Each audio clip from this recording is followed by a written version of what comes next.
के प्रभाव से, आपके किसी भी मंत्र के प्रभाव से शरीर हल्का नहीं होता।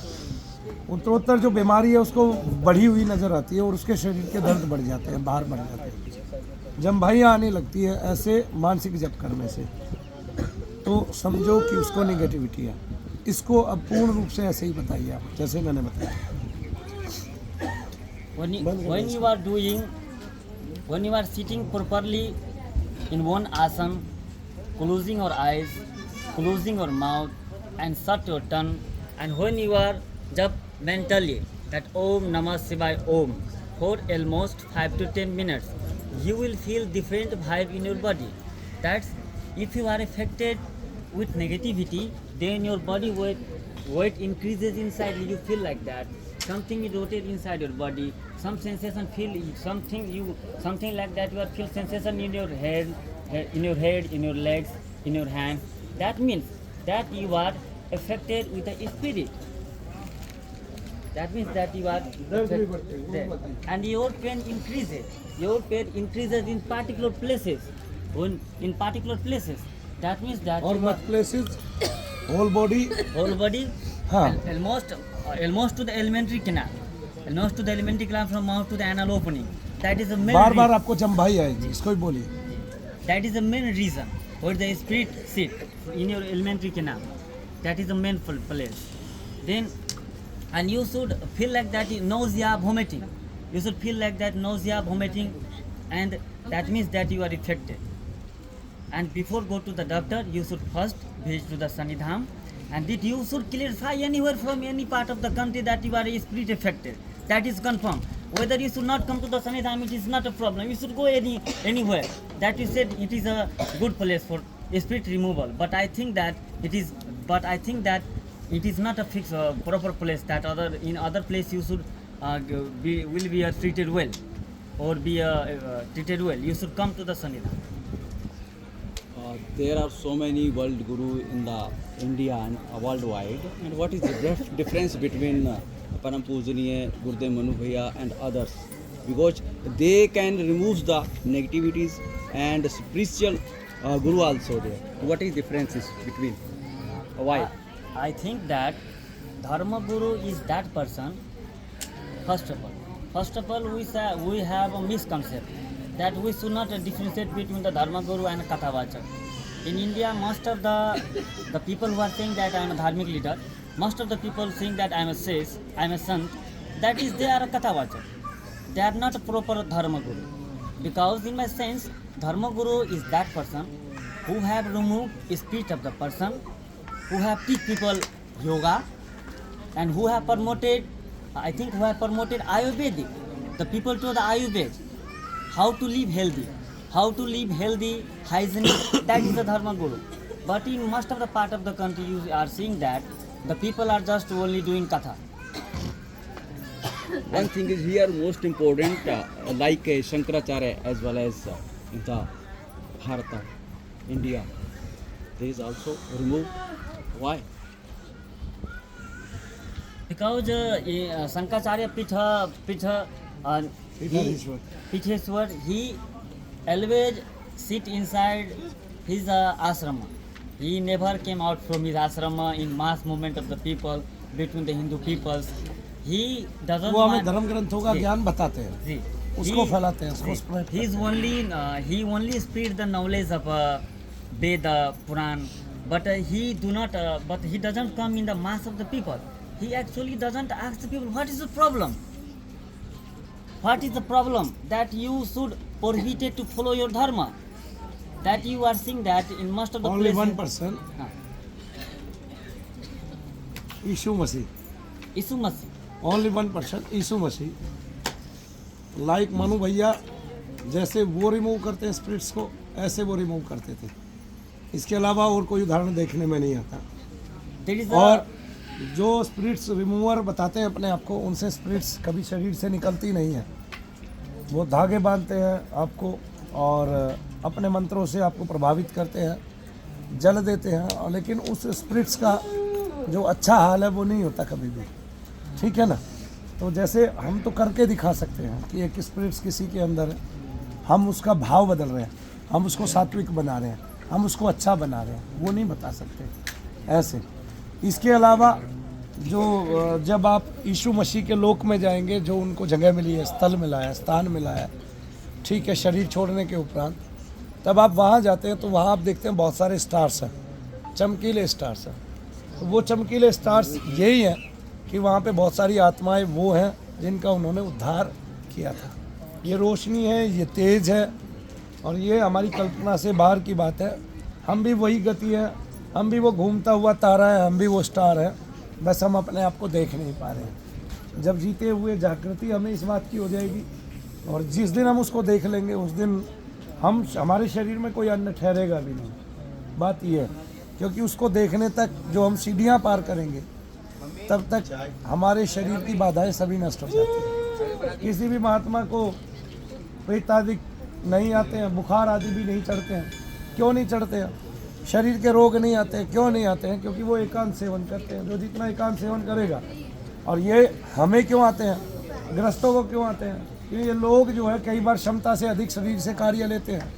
भगवान ने क्षमता से अधिक शरीर से कार्य लेने के लिए कभी नहीं कहा है, केवल क्षमता के अनुकूल कार्य लेने के लिए कहा है। आप अपनी क्षमता तो शरीर से बढ़ा सकते हो, लेकिन क्षमता से अधिक अगर कोई कार्य करता है, आलस्य में ना हो, तो उसको शारीरिक बीमारी होगी ही होगी, वो कष्ट होगा ही होगा, उसको झेलना ही झेलना पड़ेगा। तो क्षमता से अधिक तो कभी नहीं करना है। जैसे मैं भी अपनी क्षमता से बाहर कुछ नहीं करता हूँ, और कभी करता हूँ तो उसका परिणाम शरीर को भुगतना पड़ता है। तो इसलिए जितना श्रम उतना ही करो जितना क्षमतावान हो, जितने के लिए क्षमतावान। अधिक करते हो बॉडी थक जाती है, फिर बाद में वो शरीर बीमार हो जाता है, या तो दस्त लग जाते हैं या बुखार चढ़ जाता है, ऐसे। और रही बात शंकराचार्य जी की, तो वो धर्म ग्रंथों को ही लोगों को समझाने आए हैं। उनका पदार्पण ही इसलिए हुआ है कि हम अपने, क्योंकि धर्म ग्रंथों का भी उद्धार करना जरूरी था। जो हमारे उपनिषद हैं वही दबे पड़े हुए थे, हमें पता ही नहीं था उनके सूक्ष्म से सूक्ष्म, गहन से गहन तत्वों का अर्थ रहस्य पता ही नहीं था। और भगवान शंकराचार्य तो बहुत ही कम समय में, कितने समय में, बहुत ही कम समय में इतने सारे ग्रंथों का उद्धार कर गए दोबारा, कि जैसे भगवान का कोई स्वरूप आता है तेजस्वी, और वो उस कार्य को करके, जिस निमित्त आता है उस कार्य को करके और फौरन इस लोक से चला। और ऐसा नहीं है कि उन्होंने इतना बड़ा कार्य किया है, इतना बड़ा कार्य किया है कि दूसरा कोई कर नहीं पाया, इसलिए उन्होंने, उनको साक्षात भगवान शंकर ही माना जाता था, है ना। और आज जो ये उपाधि है ये भी भगवत तुल्य ही है। तो इस उपाधि से जितने भी शंकराचार्य, 4 शंकराचार्य विभूषित हैं, वो हमें भगवान के समान प्रिय है। क्या है? भगवान के समान प्रिय। लेकिन शंकराचार्य के भी पाठ में मुझे कुछ लगता है कि उन्होंने धर्म ग्रंथों को बचाया, कोई उनको नहीं बचा पाया, है ना। एक दंडी स्वामी है, उनका काम से कोई तात्पर्य नहीं। अगर वो किसी से शास्त्रार्थ करते हैं, पति हार जाता है, फिर पत्नी से शास्त्रार्थ करते हैं, अगर वो काम संबंधी शब्द पूछती है तो वो तो माता कह के बोल ही रहे थे उनको, ठीक है ना। तब वो अपनी हार स्वीकार कर सकते हैं कि ये मेरा विषय नहीं है, मैं तो दंडी स्वामी हूँ। दंडी स्वामी धर्म, अर्थ और मोक्ष, इन पे तो चल जाया जा सकता है किसी महात्मा के द्वारा, लेकिन ये तो भारत का गृहस्थी है जिसको ये चारों पुरुषार्थ, चारों साधन मिल सकते हैं। क्योंकि वो स्वामी का, महात्मा का कार्य है नहीं जो काम का है। क्योंकि काम का विषय, काम से अच्छी संति उत्पन्न करना, ये तो केवल गृहस्थों को ही शोभित होता है और दंडी स्वामियों को नहीं होता है। इसलिए मुझे जो उनका उस समय का प्रकाया प्रविष्ट जो था, वो पूरा का पूरा संदर्भ ही मुझे तो झूठा लगता है। ये मेरी मति है, बाकी किसकी क्या मति है ये मैं जानता नहीं, लेकिन मुझे ये पूरा का पूरा झूठा लगता है कि भगवान शंकराचार्य ने किसी अन्य राजा के शरीर में प्रविष्टि होकर काम भाव को प्रज्वलित किया, या उसके बारे में विषय में जानकारी। क्योंकि आप किसी भी विषय के लिए जानकारी लेते हैं तो उसमें गंभीरता से धंसा जाता है, और जब उसमें आप गंभीरता से जाएंगे तो फिर तो आपने काम को प्रश्रय दिया है, श्रेय दिया है। तब ऐसा उन्होंने कभी किया नहीं और कदापि होता भी नहीं, क्योंकि वो स्वयं साक्षात महात्मा ही थे, और वो आचार्य भी थे और ब्रह्माचार्य भी थे। ऐसे ब्रह्म में रमण करने वाले भी तो उसके लिए तो और मेरे मुख से कोई शब्द ऐसा निकल गया हो तो उसके लिए मैं माफ़ी चाहता हूँ। लेकिन मेरा शंकराचार्य से किसी से भी कोई विवाद तो है नहीं, ना मेरा कोई मत है। मैं तो एक ही मत लेके चलता हूँ, मेरा एक ही मत है कि सब ईश्वर का नाम जपो। कोई किसी भी को भी नाम को जपे, शब्द ही संसार में सबसे बड़ा है। अगर आदमी को कोई निगेटिविटी नहीं है, वो मानसिक जाप करता है तो उसका शब्द फूल की तरह हो जाएगा उसका शरीर, उसको खुद लगने लगेगा मैं कितना हल्का हूँ। लेकिन अगर उसको निगेटिविटी है तो वो कदापि अपने शरीर को हल्का नहीं पाएगा, उल्टा भारी होता चला जाएगा। कुछ लोगों को तो प्रेतादिकों के होते हुए, निगेटिविटी के होते हुए अपना एक एक पैर उठाते हुए जोर पड़ता है। क्यों जोर पड़ता है? वो भारी हो जाते हैं चलने में, कंधे भारी रहते हैं, जैसे कोई कंधों पे बैठा हुआ है। ऐसा किस किस को महसूस होता है हाथ उठाना? हमारे पास तो उदाहरण है साथ साथ। तो चूंकि वो दो वजन झेल रहे होते हैं, एक आत्मा ही तो है, वही सारे वजन को झेल रही होती है, पूरे शरीर को चला रही होती है, तब इस तरह से।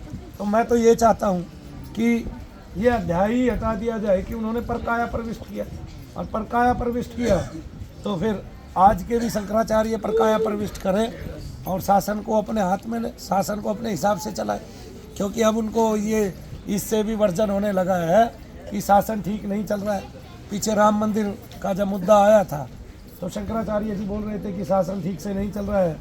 ठीक है, मंदिर की मूर्ति में प्रेतादिक वो घुस जाएंगे। जब आप प्रेतादिकों को मानते नहीं, निकालते नहीं, तो घुसे आ रहे समाज में, घर घर में घुस गया, तब तो शंकराचार्य जाग नहीं रहे, तब तो वो सोए पड़े हुए हैं। मेरी माताओं बहनों को सबको घुस गए हैं। 40% की जनसंख्या जो है वो पीड़ित हो गई, 40-50% जनसंख्या जो है, ठीक है, पढ़े लिखे युवाओं के सर घूम रहे हैं, डॉक्टर माइग्रेन बता रहे हैं, ठीक है, और वो डॉक्टरों के जा रहे हैं, करोड़ों अरबों रुपया दे रहे हैं रोजाना कई हजार लोगों को। तो मैं देखता हूँ फिर तो शंकराचार्य जाग नहीं रहे कि इन प्रेतों को कैसे भगाया जाए। केवल एक बात कहते हैं, कथा कर लो, कथा कर लो, ठीक है।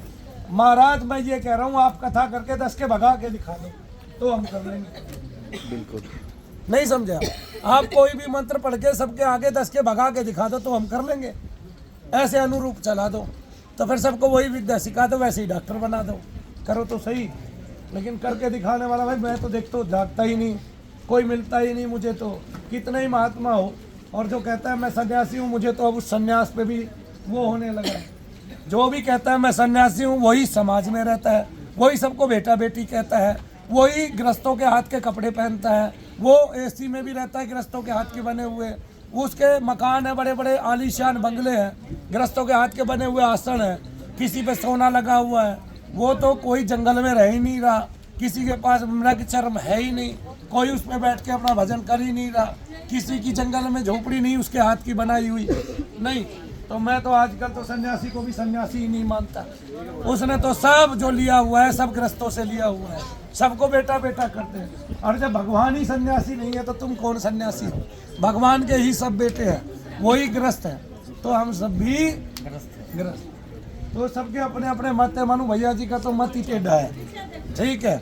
मुझे तो सब पे आशंका है, सब पे शंका है, और मैं अपनी शंका को कैसे न कैसे तो कहूँगा, आपके माध्यम से कह दिया, ठीक है। मेरा तो दिल जलता है, कोई मेरी माँ है दुखी, कोई मेरी बहन है दुखी, कोई इतनी छोटी बच्ची है दुखी, उसको क्या पड़ी है ऐसे होए होए करने की? वो अपने बच्चे पाले, अपने बच्चों की शादियाँ करे, वो भी समाज में रहना चाहती है, लेकिन कोई आके पूछता नहीं। क्या कहते हैं? और दूर खड़ा होकर तमाशा देखते हैं और कहते हैं ढोंग है, ढकोसला है, अंधविश्वास। वो अंधविश्वास नहीं जब डॉक्टर साइन करा देता है और ऑपरेशन में कुछ का कुछ कर देता है, वो अंधविश्वास नहीं। कल का एक भाई यहीं बैठा होगा, उसका ऑपरेशन कर दिया, किडनी खराब हो गई, ऑपरेशन किया किसका? नहीं उसका नहीं उसको वो पड़ा था, क्या कहते हैं, दर्द हुआ था पेट में, अपेंडिक्स का। आप ही तो थे, सामने बैठे थे, कहाँ गया वो भाई? यहीं तो होगा, रात की तो बात है। तो कोई पूछता नहीं भाई तूने साइन काहे कराए थे, हम तेरा इतना विश्वास कैसे करें, ठीक है। ये जो अंधविश्वास फैला रहे हैं उनको कोई कहता नहीं अंधविश्वास फैला रहे हैं। जो मेरे जैसे सरीके लोग यज्ञ करके लोगों को ठीक कर रहे हैं, उनकी निगेटिविटी को रिमूव कर रहे हैं, वही निगेटिविटी जिसके कारण डॉक्टर करोड़ों लाखों रुपया खा जाता है और ये कहता है तुझे माइग्रेन है, डिप्रेशन है, तुझे आर्थराइटिस है, तुझे गठिया बाय है, तुझे सोराइसिस है, और उनसे वो रोग एक भी ठीक नहीं हुआ आज तक। एक भी प्रमाण डॉक्टरों ने नहीं दिया कि मैंने इसको दवाई दी थी, इसका माइग्रेन ठीक हो गया सदा के लिए। एक भी प्रमाण नहीं दिया। मनु भैया ने लाखों दे दिए, एक भी प्रमाण नहीं दिया कि मैं इन मरीजों को दवाई खिला रहा था और सोराइसिस ठीक हो गया। एक चीज, कोई भी दवाई ऐसी नहीं इस दुनिया में बनी जिसको खाने के बाद नींद ना आती है। आ गए ना, आप अनावश्यक रूप से नींद लेने लग जाते हैं, जितनी खाते हैं उतनी